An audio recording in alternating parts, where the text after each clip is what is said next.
Michael D. Cohen has agreed to testify in public next Wednesday before Congress about his work as President Trump's personal lawyer and longtime fixer, but lawmakers said they would limit the scope of their questioning in deference to the special counsel. The hearing next week before the House Oversight and Reform Committee will give Mr. Cohen, once one of Mr. Trump's most loyal aides, a rare public platform to try to explain his work for the president, including an illegal scheme during the 2016 campaign to pay hush money to two women claiming to have had affairs with Mr. Trump. And it promises to provide House Democrats investigating Mr. Trump, his business, and his administration with early fireworks to punctuate their efforts.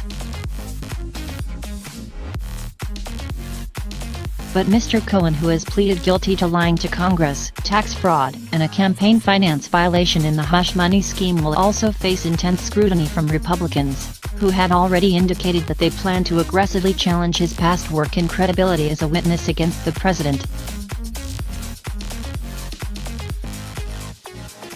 The committee's chairman indicated that after consultation with the Justice Department and the House Intelligence Committee, Mr. Cohen would not be allowed to discuss matters related to Russia, including a proposed Trump Tower project in Moscow under scrutiny by the special counsel, Robert S. Mueller. 3. Congress has an obligation under the Constitution to conduct independent and robust oversight of the executive branch, and this hearing is one step in that process, the chairman, Representative Elijah Cummings, Democrat of Maryland, said in a statement announcing the rescheduled hearing. In a two-page memo released late Wednesday, Mr. Cummings outlined 10 topics that he said would be addressed, including the president's debts and payments relating to efforts to influence the 2016 election and his compliance with federal tax and campaign finance laws.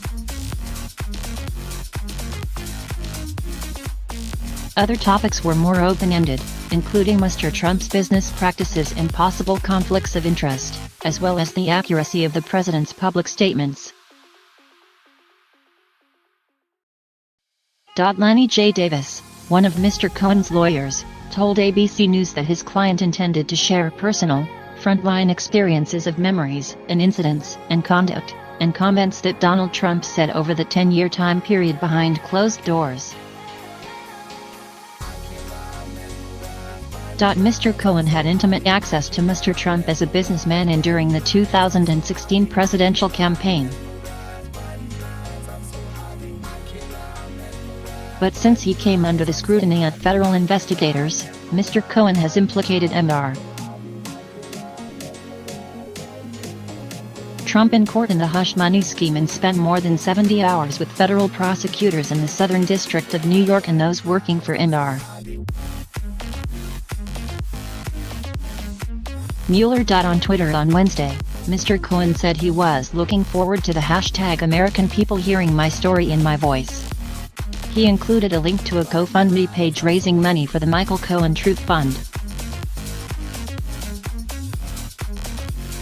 The public hearing is one of 3 sessions Mr. Cohen will have next week on Capitol Hill. He is also scheduled to participate in private deposition-style interviews with the House and Senate Intelligence Committees, where he is likely to be pressed on matters pertaining to Russia and other potential efforts by foreign powers to gain influence over Mr. Trump. Mr. Cohen pleaded guilty in November to lying to the 2 intelligence committees about the Trump Organization proposal to build a skyscraper in Moscow. Before that, in August, Mr. Cohen had pleaded guilty in federal court in Manhattan to tax fraud, making false statements to a bank in the campaign finance violation. He said in court at the time that the last violation was the result of payments he made at Mr. Trump's behest during the 2016 campaign to two women to keep them from speaking publicly about affairs they said they had with Mr. Trump. Mr. Cohen had been expected to report early next month to begin serving a 3-year prison sentence, but on Wednesday, a federal judge in Manhattan said that he could delay that appearance by 2 months, to May 6. In requesting the delay, Mr. Cohen's lawyers said he had undergone recent shoulder surgery and needed to take part in physical therapy. If Democrats are hoping that Mr. Cohen's testimony will damage Mr. Trump's public image, Republicans have been laying the groundwork to try to undercut Mr. Cohen's credibility first. In a letter to Mr. Cummings on Tuesday, the Oversight Committee's top Republicans referred to Mr. Cohen as an admitted serial liar and accused the Democrats of putting on a political show.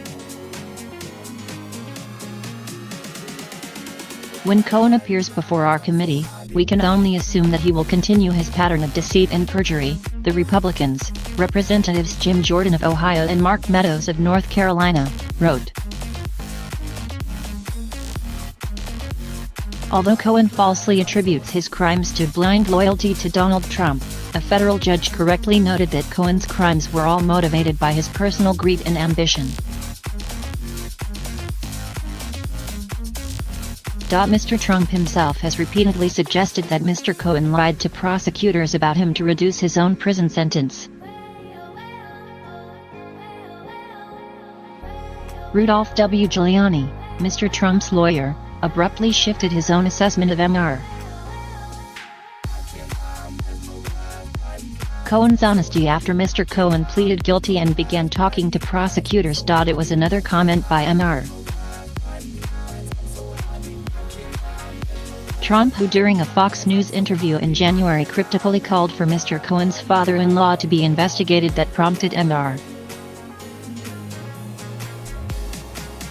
Cohen to initially postpone the oversight hearing, which was originally scheduled for Feb. 7. Democrats seized on the threats, asserting that Mr. Cohen had been intimidated from testifying to Congress by the president, an action that could be construed as a crime. Mr. Trump denied that he had done anything of the sort.